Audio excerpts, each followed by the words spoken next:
vous remercie. Merci. Pour le groupe Renaissance, la parole est à Anne Genetet.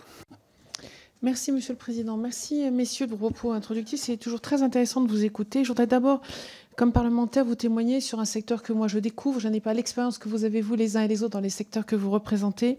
D'abord, vous dire que vous demandez de transmettre au personnel que vous représentez la reconnaissance, parce que nous, comme parlementaires, nous savons combien ils contribuent à l'effort de défense nationale et combien ils sont précieux. Et je voudrais vraiment que vous puissiez leur transmettre, en tout cas, la reconnaissance de notre groupe politique. C'est important de le souligner.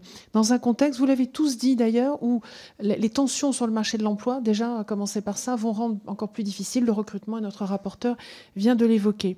Je voudrais également vous dire qu'au cours des auditions que nous avons menées, les personnels civils dont vous avez parlé ont été très largement évoqués. Alors vous avez souligné qu'ils étaient peut-être insuffisamment évoqués dans le texte lui-même de la loi de programmation, mais je peux vous assurer que tant de la part des représentants militaires que nous avons reçus ou des représentants de la BITD, ils ont été très largement évoqués et vraiment pas du tout mis de côté.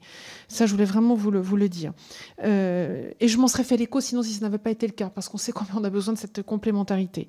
Je voulais également vous témoigner du fait qu'au cours des auditions, et je vous dis encore une fois avec manière très distante, parce que je ne suis pas du tout de ce monde-là à l'origine, je n'ai pas entendu d'inquiétude exprimée ici de la part de la BITD sur le maintien de centres de production.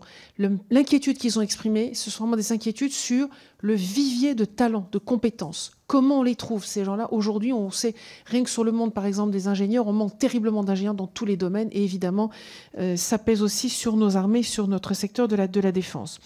Voilà, je voulais vraiment vous dire, vous donner d'abord ces deux informations-là. Et ensuite, vous poser une question, ça a été un petit peu évoqué par l'un d'entre vous, sur la présence de personnel féminin, pardonnez-moi d'y être un petit peu sensible, et savoir un petit peu comment vous, au niveau des représentants des personnels civils, comment vous voyez l'équilibre entre les représentations, les présences féminines et masculines, comment pouvons-nous attirer ou pas des personnels féminins dans les secteurs que vous représentez?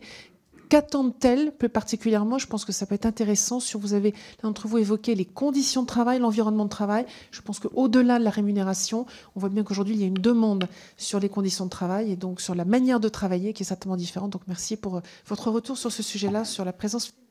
Merci. Pour le groupe Rassemblement